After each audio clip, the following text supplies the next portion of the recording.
नमस्कार साथियों, एक बार फिर से आपका स्वागत है आपके अपने YouTube channel RBSC online classes में। लास्ट वीडियो में आपने देखा कि मैंने आपको अपादान, संप्रदान और अपादान कारक करवाए थे।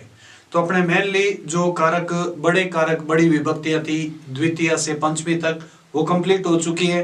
अब दो कारक और बचते हैं आपके, एक बचता है संबंध कारक और अधिकरण कारक। उसके बाद में कारक जो है कंप्लीट हो जाएंगे। तो आज अपन इस वीडियो में स्टार्ट करते हैं संबंध कारक से। संबंध कारक जो कि एक तरह से मुख्य कारक नहीं माना जाता, 6 कारक के अलावा जो कुछ भी बच जाता है वो सारा कुछ संबंध कारक में जाता है। संबंध कारक में षष्ठी विभक्ति लगती है और मैंने आपको संबंध कारक की पहचान बताई थी, का, के, की, रा, रे, री। ये मैंने आपको संबंध कारक की पहचान बताई। संबंध कारक का पहला पॉइंट ये कह रहा है कि संबंध के अंदर षष्ठी विभक्ति लगती है। जहां पर दो वस्तुओं में, दो चीजों में संबंध बन जाए, उस संबंध के अंदर षष्ठी विभक्ति लगती है। जैसे अयम,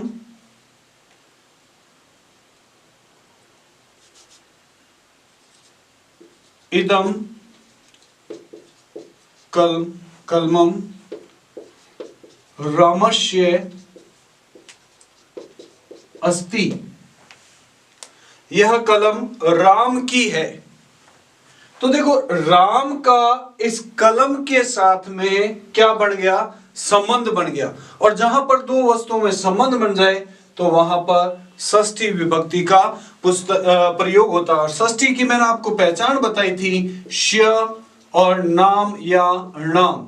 ये ष्य लगता है एक वचन में, नाम या नाम लगता है बहुवचन में। तो ये आपके षष्ठी विभक्ति। जहां पर दो वस्तुओं में संबंध बन जाए वहां पर पहला पॉइंट कहता है कि संबंध कारक होता है। दूसरा और इंपॉर्टेंट पॉइंट, अभी अपन ने पंचमी विभक्ति में लास्ट वीडियो में देखा कि जब दो में से किसी एक की विशेषता बताई जाए तब तो तरप और यशुन प्रत्यय के योग में पंचमी विभक्ति। उसी से संबंधित जब बहुत सारों में से किसी एक की विशेषता बताई जाए, जब बहुत सारों में से किसी एक की विशेषता बताई जाए तो वहां पर षष्ठी और सप्तमी दोनों विभक्तियों का प्रयोग होगा। प्रत्यय लगेंगे वहां पर तमप और स्थन प्रत्यय। पॉइंट समझा रहा हूं वहां पर, जब बहुत सारों में से किसी एक की विशेषता बताई जाए तो तमप और स्थन प्रत्यय के योग में षष्ठी और सप्तमी विभक्ति का प्रयोग होता है। अब इसमें आपको जो विभक्तियों की पहचान मैंने लिखाई हुई है उससे आपको हेल्प मिलेगी कि किस शब्द में षष्ठी विभक्ति है और किस में सप्तमी। अब इन प्रत्ययों को समझ लीजिए। तमप प्रत्यय 9th में आपने पढ़ा है, प का लोप हो जाता है और तम शेष बचता है। और जहां पर श, आधा श और ठ आ जाए वहां पर स्थन प्रत्यय होता है। पॉइंट ये कहता है कि जैसे क्लास के अंदर बहुत सारे बच्चे हैं, अब उसमें से अध्यापक ने कहा सब छात्रों में राम बुद्धिमान है। अब राम की अन्य छात्रों से क्या बता दी? विशेषता। तो जहां पर बहुत सारों में से किसी एक की विशेषता बताई जाए वहां पर षष्ठी अथवा सप्तमी का प्रयोग होता है। जैसे देखिए एग्जाम्पल आ गया, ये बहुत इंपॉर्टेंट एग्जाम्पल है, बहुत बार पेपरों में आ चुका है। कवि नाम कालिदासः श्रेष्ठः। कवि नाम कालिदासः श्रेष्ठ। कवियों में कालिदास श्रेष्ठ है। तो देखिए, अब अन्य कवियों में से कालिदास की क्या बता दी गई? विशेषता कि अन्य कवियों में से कालिदास श्रेष्ठ है। तो यहां पर बहुत सारों में से कालिदास की विशेषता बताई। और ये मैंने आपको पिछले पॉइंट में भी बताया था कि विभक्ति उस शब्द में लगेगी जिससे विशेषता बताई जाए। तो यहां पर कालिदास की विशेषता किससे बताई गई है? अन्य कवियों से। तो इस शब्द में कवि नाम में विभक्ति लगेगी। कारण, अब कारण पा जाए। देखो, श्रेष्ठ में आधा श और ठ यानी कि प्रत्यय कौन सा हो गया? स्थन प्रत्यय। तो आप पॉइंट लिखोगे, स्थन प्रत्यय के योग में कवि नाम शब्द में षष्ठी विभक्ति है। ईष्ठन प्रत्यय, ये ध्यान रखना, अभी सिर्फ पंचमी में प्रत्यय का एक पॉइंट आया और षष्ठी में प्रत्यय, बाकी जो भी पॉइंट आए वो धातु और शब्द पर आधारित आए। तो ईष्ठन प्रत्यय के योग में कवि नाम शब्द में षष्ठी विभक्ति, और यही पॉइंट इस रूप में भी आ सकता है, कवि नाम की जगह कविशु भी आ सकता है। तो अब ये आ जाए कविशु कालिदासः श्रेष्ठः। तो देखो यहां पर था नाम, कवि नाम, तो नाम किसकी पहचान है? षष्ठी की, और ये बहुत सारों में से तो बहुवचन में आएगा। और यहां पर है शु मैंने आपको पहचान लिखा रखी है सप्तमी बहुवचन की। तो अगर ये आ जाए कविशु कालिदासः श्रेष्ठ, तब तो आप लिखोगे ईष्ठन प्रत्यय के योग में कविशु में सप्तमी विभक्ति है, और कवि नाम कालिदासः श्रेष्ठ तो आप लिखोगे ईष्ठन प्रत्यय के योग में कवि नाम में षष्ठी विभक्ति है। अब देखिए, जैसे मान लीजिए क्वेश्चन आ गया, छात्राणाम सुरेशः पटुतमः, छात्रों में सुरेश पटुतमः में बुद्धिमान है। तो अब देखिए सुरेश की अन्य छात्रों से क्या बता दी गई है? विशेषता। तो जहां पर एक बहुत सारों में से एक की विशेषता बताई जाती है, पॉइंट किस में आता है? षष्ठी विभक्ति में और सप्तमी विभक्ति में। अब सुरेश की अन्य छात्रों से विशेषता बताई है। अब कारण पे आ जाइए, पटुतमः। अब देखो यहां पर क्या आया है? तम किस प्रत्यय में शेष बचता है? तम प्रत्यय। तम प्रत्यय में क्या होता है? प का लोप हो जाता है और तम शेष बचता है। तो आप कारण क्या लिखोगे? तम प्रत्यय के योग में छात्राणाम में षष्ठी विभक्ति, और यही पॉइंट इस रूप में आ जाए छात्रेषु, तो आप लिखोगे तम प्रत्यय के योग में छात्रेषु शब्द में सप्तमी विभक्ति है। क्लियर? बहुत इंपॉर्टेंट पॉइंट है। अब देखिए नेक्स्ट, इसी से रिलेटेड एक और पॉइंट लिखा रहा हूं कि तीसरा पॉइंट ये कहता है तुल्यवाची शब्दों के योग में षष्ठी अथवा तृतीया विभक्ति का प्रयोग होता है। तुल्यवाची शब्दों के योग में षष्ठी अथवा तृतीया का प्रयोग होता है। अब देखो दो पॉइंट है, एक में बतानी है विशेषता। विशेषता में क्या होता है? एक को दूसरे से श्रेष्ठ बताया जाता है, और तुलना हमेशा दो समान व्यक्तियों, समान चीजों में होती है। तो जहां पर तुलनावाची शब्द आ जाए वहां पर या तो षष्ठी लगेगी या तृतीया, और तुलना हमेशा दो समान व्यक्तियों के बीच में और समान चीजों के बीच में होती है। जैसे क्वेश्चन आ गया, सुरेशः महेशस्य तुल्यः अस्ति। सुरेशः महेशस्य तुल्यः अस्ति। सुरेश महेश के तुल्य मतलब समान है, यानी कि जैसा सुरेश है वैसा ही महेश है। सुरेश बुद्धिमान है तो महेश भी बुद्धिमान है। तुलना हमेशा दो समान व्यक्तियों, समान चीजों के बीच में होती है। पहली बात यहां पर आ जाएगी, कारण समझा देता हूं। देखो जहां पर तुल्य आ जाए, आप अपने माइंड में एक चीज क्लियर कर लो कि या तो ये षष्ठी लगेगी या तृतीय। अब अपनी विभक्ति पहचान के अकॉर्डिंग देखें तो देखो श्य किसकी पहचान होती है? षष्ठी विभक्ति की। तो दोनों चीजें क्लियर होगी। तुल्यवाची शब्द के योग में महेशस्य में षष्ठी विभक्ति है, और यही क्वेश्चन इस रूप में आ जाए, सुरेशः महेशेन तुल्यः अस्ति। सुरेशः महेशेन तुल्यः अस्ति। तो अब कारण वही, तुल्यवाची शब्द के योग में अब विभक्ति चेंज होगी, महेशेन, तो इसमें कौन सी विभक्ति लगी? तृतीय। अब देखो दोनों में ही विभक्तियों की पहचान आपकी हेल्प कर रही है। अगर श आता है तो षष्ठी विभक्ति, और अगर अंतिम वर्ण के ऊपर देखो श के ऊपर एक ही मात्रा, पीछे क्या लग गया? ना, महेशेन, तो ये होगी तृतीय विभक्ति। तो आपको मैंने बार बार एक ही चीज समझाई कि आप विभक्तियों की पहचान अच्छे से तैयार करो, कारक में आपको उससे बहुत हेल्प मिलेगी, क्योंकि कारक में जो आधा नंबर है वो आपके इससे विभक्ति पहचान से सेफ हो जाता है। तो अगर पॉइंट आ जाए, पहली चीज फिर समझा देता हूं, तुल्यवाची शब्द, तुलना हमेशा दो समान व्यक्तियों के बीच में होती है, और तुल्यवाची शब्द के योग में या तो षष्ठी लगती है या फिर तृतीया।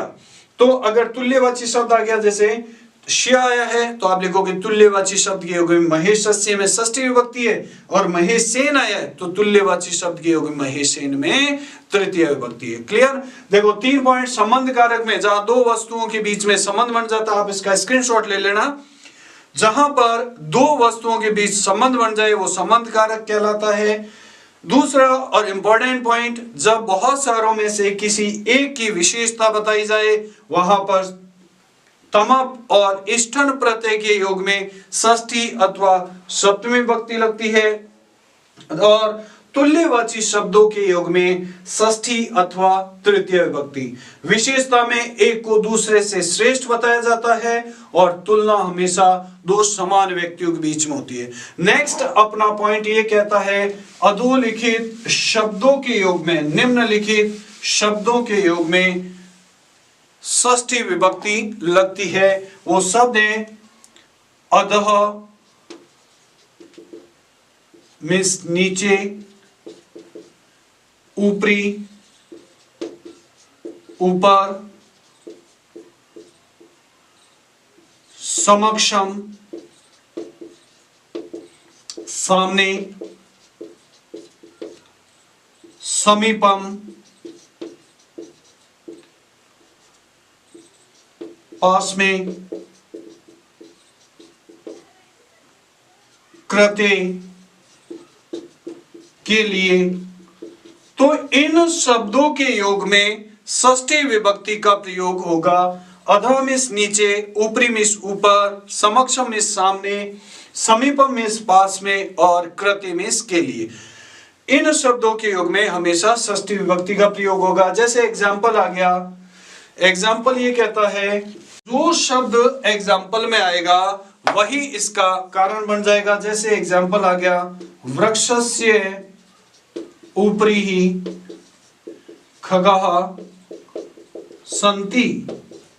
वृक्षस्य ऊपरी खगाः सन्ति, इस शब्द को रेखांकित कर दिया, और जैसे ही आपने देखा ऊपरी शब्द है तो ऊपरी शब्द के योग में, अब आपने पॉइंट अच्छे से याद कर रखा है तो आपको ध्यान में होगा कि ऊपरी शब्द अपने षष्ठी विभक्ति में आता है, तो आप कारण लिखोगे ऊपरी शब्द के योग में वृक्षस्य शब्द में षष्ठी विभक्ति है। जैसे बालकस्य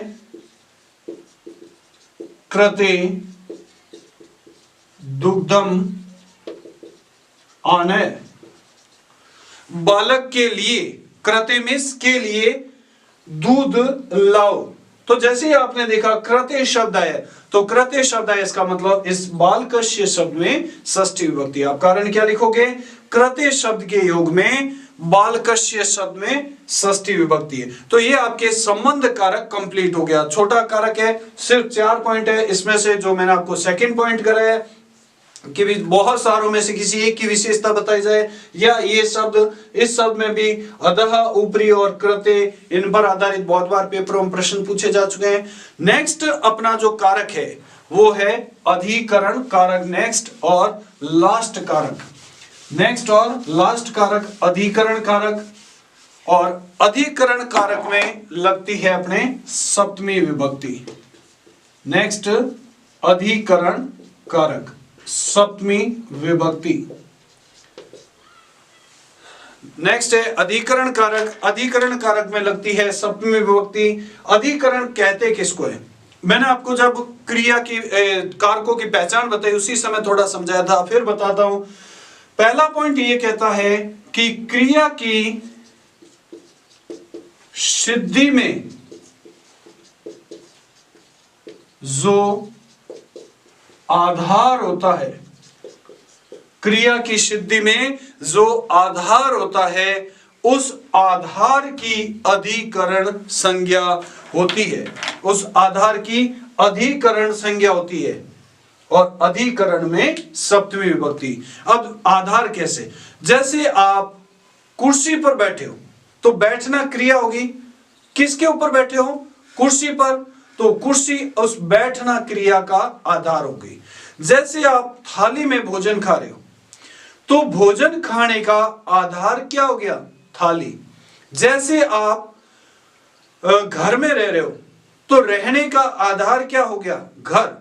तो कहने का तात्पर्य है कि क्रिया की सिद्धि में, क्रिया को पूरा करने में जो आधार होगा वो आधार अधिकरण कारक कहलाता है, और अधिकरण कारक में सप्तमी। अब सप्तमी की मैंने एक वचन की पहचान बताई थी, एक की मात्रा अंतिम वर्ण के ऊपर, और बहुवचन की पहचान बताई शु। ये ध्यान रखना क्योंकि पहचान बहुत इंपॉर्टेंट है। जैसे क्वेश्चन आ जाए वयम ग्रामे निवसामः, वयम ग्रामे निवसामः, हम सब गांव में रहते हैं। तो रहना क्रिया हो गई, कहां रहते हैं? गांव में। तो गांव इस रहना क्रिया का क्या हो गया? आधार, और आधार जो होता है वो क्या कहलाता है? अधिकरण कारक कहलाता है। अब इसका मैं एक बहुत इंपॉर्टेंट एग्जांपल जो बहुत बार पेपरों में आ चुका है, तिलेषु तेलम विद्यते, तिलेषु तेलम विद्यते, तिलों में तेल रहता है। तो तेल के रहने का आधार क्या हो गया? तिल। तो तिल इस तेल का क्या हो गया? आधार, और आधार कहलाता है अधिकरण कारक। तो आप इसमें कारण क्या लिखोगे कि अधिकरण कारक के योग में ग्रामे और तिलेषु शब्द में सप्तमी विभक्ति है। क्लियर? बहुत इंपॉर्टेंट पॉइंट है। फिर नेक्स्ट पॉइंट है अपना सेकंड नंबर, दो शब्द लिख रहा हूं, इन दोनों शब्दों में सप्तमी विभक्ति का प्रयोग होता है। शब्द है श्रद्धा और विश्वास। श्रद्धा और विश्वास शब्दों के योग में सप्तमी विभक्ति लगती है। जैसे बालकस्य पितृ श्रद्धा अस्ति, बालक की पिता के प्रति श्रद्धा है। अगर आपने पॉइंट याद कर रखा है तो जैसे ही आपने देखा श्रद्धा शब्द आ गया, शब्द ध्यान रखना, श्रद्धा शब्द के योग में पितृ शब्द में सप्तमी विभक्ति हो जाएगी। जैसे महेशस्य श्वामित्रे विश्वासः अस्ति, महेश को अपने मित्र पर विश्वास है, तो विश्वास शब्द के योग में स्वामित्रे शब्द में सप्तमी विभक्ति है। श्रद्धा शब्द आ जाए, विश्वास शब्द आ जाए, उनमें हमेशा सप्तमी विभक्ति लगेगी। तीसरा पॉइंट है, ये भी, इसमें भी दो शब्द लिख रहा हूं, इन दोनों शब्दों में सप्तमी विभक्ति का प्रयोग होता है। पहला शब्द है चतुर, दूसरा है संलग्न। चतुर मीन्स होशियार या चालाक, संलग्न मीन्स किसी काम में लगना। इन दोनों शब्दों में सप्तमी विभक्ति का प्रयोग होता है। जैसे बलदेवः स्वकार्ये संलग्नः अस्ति, बलदेव अपने कार्य में लगा हुआ है। संलग्न शब्द जैसे ही देखा तो आप लिखोगे संलग्न शब्द के योग में स्वकार्य शब्द में सप्तमी विभक्ति है। चतुर, सह संस्कृते चतुरः अस्ति, वह संस्कृत में चतुर यानी कि होशियार है। तो जैसे आपने देखा चतुर शब्द है तो चतुर शब्द के योग में संस्कृते शब्द में सप्तमी विभक्ति है। लास्ट और बहुत इंपॉर्टेंट पॉइंट करवा रहा हूं, इसका लास्ट है अधिकरण कारक, इसके बाद कंप्लीट हो जाएगा। लास्ट और इंपॉर्टेंट पॉइंट ये कहता है कि जब एक क्रिया के बाद दूसरी क्रिया हो,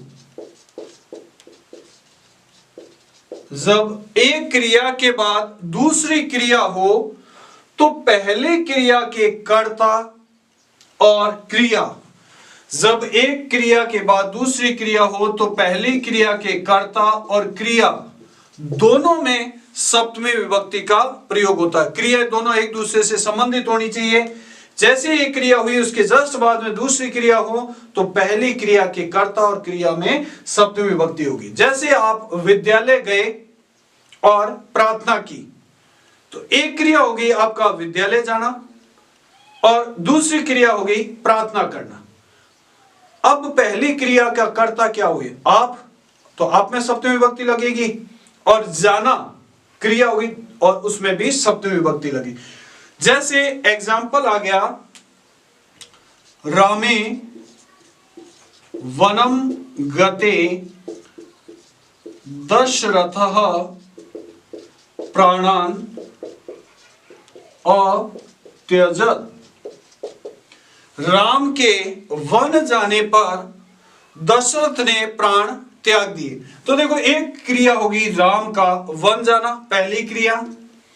जैसे ही राम वन गए, दूसरी क्रिया हुई दशरथ का प्राण त्यागना। दो क्रियाएं होगी, दोनों एक दूसरे से संबंधित है। तो पहली क्रिया का कर्ता क्या हो गया? राम, और क्रिया क्या हो गई? गते, जाना। तो इन दोनों के अंदर सप्तमी विभक्ति लगेगी। तो आप कारण क्या लिखोगे? अब देखो इसमें अगर कर्ता में अंडरलाइन दे रखा है तो आप कर्ता में विभक्ति बता दीजिए, क्रिया में दे रखा है तो क्रिया में, और नहीं दे रखा दोनों में तो आपको कर्ता और क्रिया दोनों में ये बताना है कि सप्तमी विभक्ति है। कारण लिखोगे, यहां एक क्रिया के बाद दूसरी क्रिया हो रही है, यहां एक क्रिया के बाद दूसरी क्रिया हो रही है, अतः प्रथम क्रिया के कर्ता रामे और क्रिया गते में सप्तमी विभक्ति है। जैसे एक और एग्जांपल समझा देता हूं, सूर्य अस्तम गते बालकः गृहम् आगच्छन्। सूर्य अस्तम गते बालकः गृहम् आगच्छन्। सूर्य के अस्त होने पर बालक घर आ गए। तो देखो पहली क्रिया क्या हुई? सूर्य का अस्त होना। दूसरी क्रिया क्या हुई? बालकों का घर आना। तो पहली क्रिया का कर्ता क्या हो गया? सूर्य। क्रिया क्या होगी? गते। तो इन दोनों में कौन सी विभक्ति लग गई? सप्तमी। तो पहली क्रिया के कर्ता और क्रिया दोनों में सप्तमी विभक्ति। आप कारण लिखोगे कि यहां एक क्रिया के बाद दूसरी क्रिया हो रही है, इसलिए प्रथम क्रिया के कर्ता सूर्य और क्रिया गते दोनों में सप्तमी विभक्ति। तो ये आपके कारक 4 नंबर का टॉपिक कंप्लीट हो गया। देखो इसको तैयार करने के लिए मैंने, अब आपने पूरे कारक पढ़े, अब आप देखो कि लगभग जितने भी एग्जाम्पल आए वो सारे आपको विभक्तियों की पहचान के अनुसार है। तो आप पूरी कोशिश ये कीजिए कि जब भी कारक तैयार करो पहले विभक्ति पहचान तैयार करो, उसके बाद कारक पढ़ना शुरू करो। अब जैसे कारक आपने पढ़ लिए, एक एक कारक के सिर्फ पॉइंट पॉइंट लिख लो और याद कर लो, जिससे आपकी अच्छे से तैयारी हो जाए। क्योंकि देखो विभक्ति पहचानने में अब कोई दिक्कत नहीं है, सिर्फ पॉइंट आपको तैयार करने, जिससे आपका पूरा 1 नंबर बने। जो भी टॉपिक पढ़ो आपकी पूरी कोशिश ये रहनी चाहिए कि आप पूरे मार्क्स उसमें से निकालो। क्योंकि देखिए छोटे छोटे टॉपिक को लेके ही आपके मार्क्स तैयार होंगे। देखो कई बार अपने क्या है कि स्टूडेंट में ज्यादा हुआ रहता है कि मैथ्स है, साइंस है, इंग्लिश है, इनको लेकर बैठते हैं। अब संस्कृत, हिंदी इनकी तरफ कम ध्यान देते हैं। परंतु ये आपका एक माइनस पॉइंट है। माइनस पॉइंट ऐसे कि आप तैयारी कर रहे हो तो आप 6 के 6 सब्जेक्ट आप लेके बैठोगे तब आपकी तैयारी होगी। 5 सब्जेक्ट सॉरी।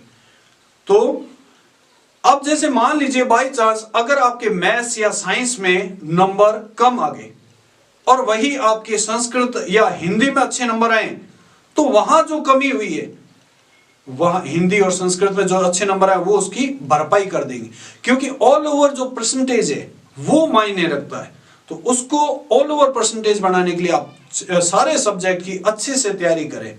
और मेरे हिसाब से देखो मैं अपना 100% दे रहा हूं। आप पूरा वीडियो ध्यान से देखें, कोई भी डाउट हो आप वापस कमेंट बॉक्स में मेरे से पूछ सकते हैं। तो ये आपके कारक कंप्लीट हो गए। आप अपनी प्रतिक्रिया जरूर कमेंट बॉक्स में बताएं कि वीडियो कैसा लग रहा है, किस तरह से आपकी तैयारियां हो रही है, और जो भी डाउट हो आप मेरे से लगातार पूछते रहिए।